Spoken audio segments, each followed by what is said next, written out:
اعوذ باللہ من الشیطان الرجیم بسم اللہ الرحمن الرحیم والمرسلات عرفا فالعاصفات عصفا والناشرات نشرا فالفارقات فرقا فالملقیات ذکرا عذرا او نذرا۔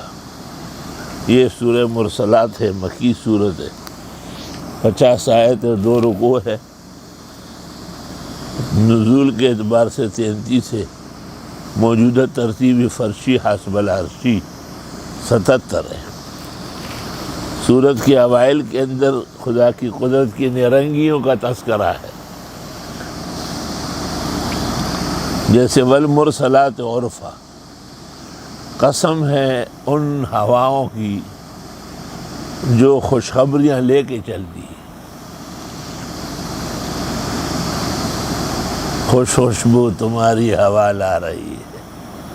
استاذ کا طالب علم میں شعر تھا، تم بیٹھے ہو وہاں، میں بیٹھے ہو یہاں، خوشبو تمہاری ہوا لا رہی ہے۔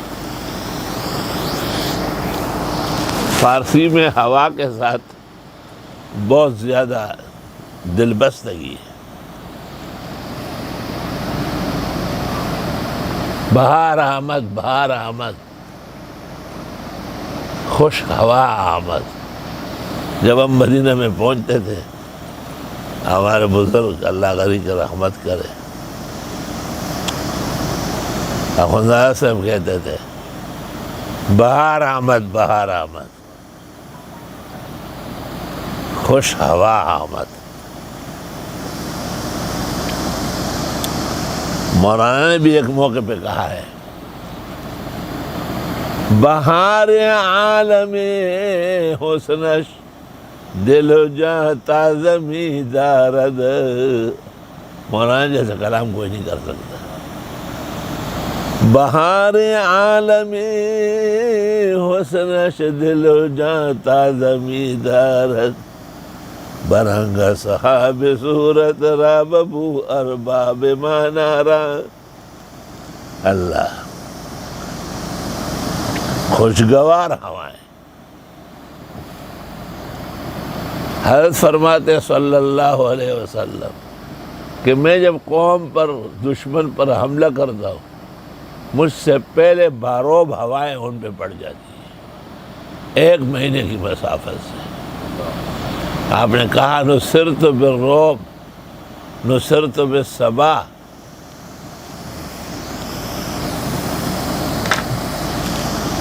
ہوا سے انسانی زندگی وابستہ ہے، اس میں ایک کرن ہے، ایک چمک ہے، وہ ہماری حیات کو چاہیے، جس کو ہمارے یہ بھائی لوگ آکسیجن کہتے ہیں۔ فالعاصفات عصفا، پس قسم ہے تیز و تند چلنے والیوں کی، جو تیز چلتی ہے۔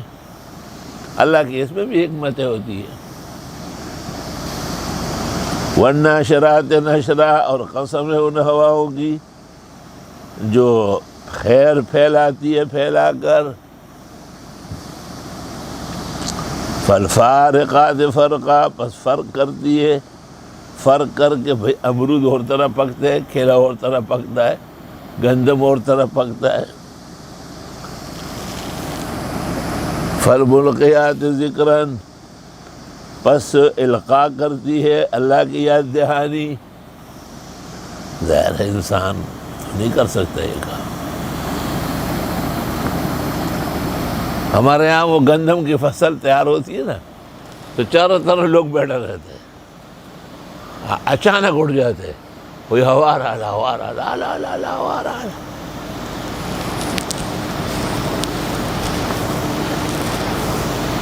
تو وہ اس ہوا میں فصل صاف ہو جاتی ہے۔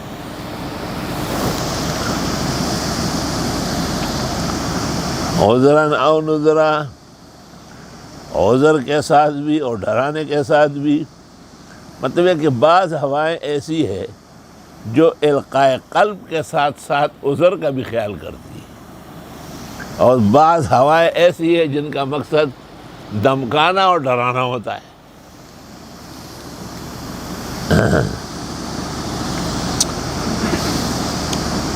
تشریح کے اعتبار سے تو زیادہ وقت لگے گا، یاد دہانی کے طور پر اتنی تفسیر کافی ہے۔ انما توعدون لواقع، بے شک جو تم سے وعدے ہوتے ہیں ہو کے رہیں گے۔ فَإِذَا النُّجُومُ طُمِسَتْ، جس وقت ستارے بجھا دیے جائیں گے، نزول خطاب۔ وَإِذَا السَّمَاءُ فُرِجَتْ، اور آسمان چیر دیا جائے گا۔ وَإِذَا الْجِبَالُ نُسِفَتْ، اور پہاڑ چلا دیے جائیں گے۔ وَإِذَا الرُّسُلُ أُقِّتَتْ، اور پیغمبر وقت پر لائے جائیں گے۔ پیغمبروں کے اندر مقام ہے، ستارے بے نور ہو جائیں، آسمان پھٹ پڑے، پہاڑ ریزہ ریزہ ہو کے اڑے، لیکن انور شاہ سنو، وَإِذَا الرُّسُلُ أُقِّتَتْ، نبیوں کو تو احترام کے ساتھ وقت پر لایا جائے گا۔ یہ وقت ہے موسیٰ علیہ السلام، یہ وقت ان کو دوڑانا نہیں ہے۔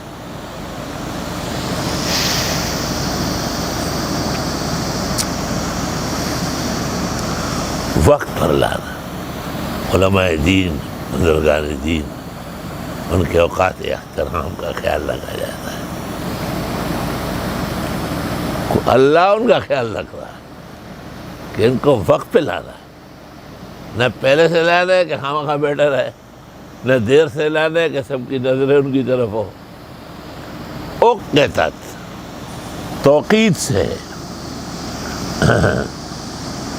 اس عاجز اور فقیر کے خیال میں قرآن کریم کی تفسیر کا ایک زندہ تابندہ لطیفہ ہے کہ اللہ بزرگ و برتر احوال قیامت میں بھی انبیاء کا احترام فرماتے ہیں۔ اہل سنت والجماعت کا عقیدہ ہے کہ کل خلائق میں خواہ سماوی ہے یا ارضی، انبیاء علیہ السلام افضل ترین ہے۔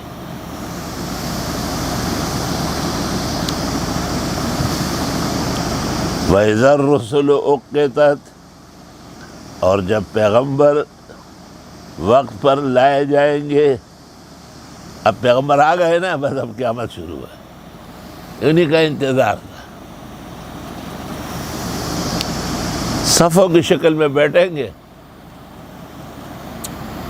المیزان الکبریٰ میں عبدالوہاب شعرانی نے لکھا ہے کہ حضرت صلی اللہ علیہ وسلم کے قریب ترین نشست اب امام ابو حنیفہ کی ہے،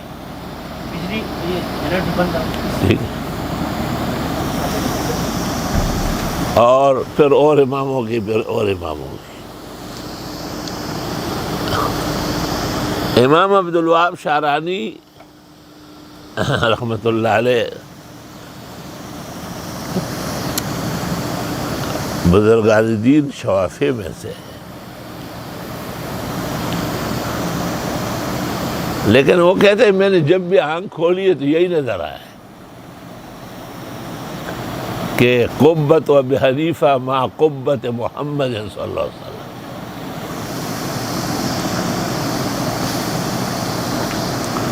جب بہت دفعہ انہیں یہ نظر آیا تو انہوں نے ایک کتاب لکھی اور اس میں حضرت اقدس امام اعظم کے خصائص اور فضائل لکھی۔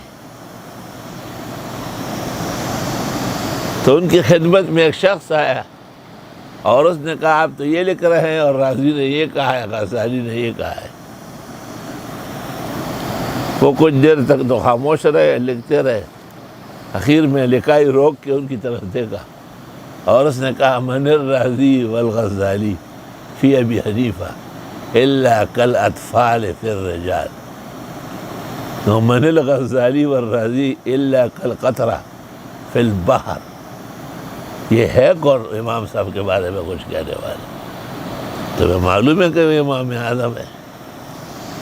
یہ جگہ میں نے مولانا امین کو فوٹو اسٹیٹ کر کے دی تھی، بڑی وارفتگی سے دیر تک خوشی کا اظہار کر رہے ہیں۔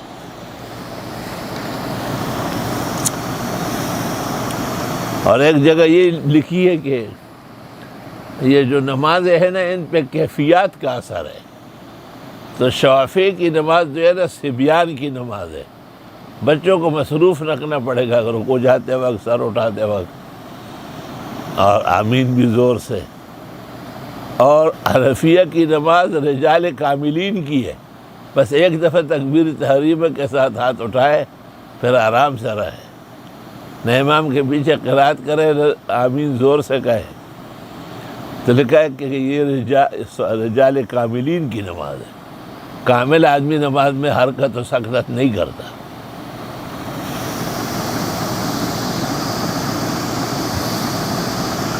میں آپ کو انشاءاللہ کل ول نکال کے دکھاؤں گا۔ انہوں نے قیامت بنایا ہوا ہے اور حشر نشر بنایا ہے، اور پھر سب اماموں کے قبے بنائے ہیں۔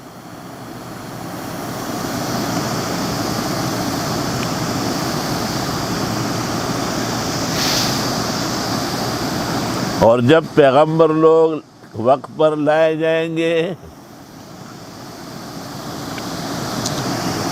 لِأَيِّ يَوْمٍ أُجِّلَتْ، یہ کس دن کے لیے تقرر کیا گیا ہے؟ لِيَوْمِ الْفَصْلِ، دو ٹوک فیصلے کے لیے۔ وَمَا أَدْرَاكَ مَا يَوْمُ الْفَصْلِ، آپ کو کیا پتہ ہے کہ یہ فیصلے کا دن کون سا ہے؟ وَيْلٌ يَوْمَئِذٍ لِّلْمُكَذِّبِينَ، تباہی ہوگی اس دن انکار کرنے والوں کے لیے، جو اتنے بڑے حقائق و صدائق سے منہ موڑے تو ان کو تو نقصان پہنچے۔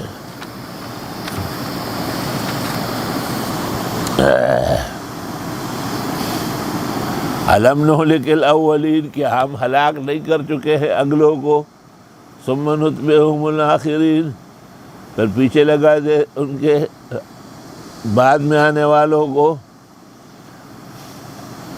بھائی مثلاً قوم سمود و قوم عاد اور قوم نوح کو اگلے لے لے، تو حضرت لوط اور شعیب کے پگلے لے لے، تو اگلوں کے بعد پگلوں کو بھی مارا گیا، کوئی نئی بات تو نہیں۔ كَذَلِكَ نَفْعَلُ بِالْمُجْرِمِينَ، یوں ہم سلوک کرتے ہیں جرائم پیشوں کے ساتھ۔ وَيْلٌ يَوْمَئِذٍ لِّلْمُكَذِّبِينَ، أَلَمْ نَخْلُقكُّم مِّن مَّاءٍ مَّهِينٍ، کیا پیدا نہیں کیا تم کو ایک پانی سے جو بہت ہی ہلکا ہے۔ میں اگر آپ کا انسانی مادہ تو بس اتنا ہی کہیں گے، اس سے آگے اس کا نام لینا پسند نہیں کریں گے۔ انسانی مادے کا قطرہ، اس کا بوندا، اس کا رشاش، ہر زبان میں مخفی احوال کا پردہ کیا جاتا ہے۔ کیا؟ احوال کا ہر زبان میں پردہ کیا۔ دو طالب علموں کا جھگڑا ہوا، ایک نے کہا یار ڈکار تو کھل کر کرتے ہو، کھانستے بھی ہو، اور وہ پسکی وغیرہ آرام سے چھوڑتے ہو، یہ کیوں؟ عیب سمجھتے ہو؟ اس نے کہا وہ باپردہ نظام ہے، یہ بے پردہ نظام ہے، اس لیے اس کی آواز، اس کے مجلس، سب چیزوں کا پردہ رکھنا پڑے گا۔ الحمدللہ۔ کیا پیدا نہیں کیا ہم نے تم کو ایک ایسے پانی سے، مہین، جو وہ ہلکا پھلکا ہے، بے قدر ہے۔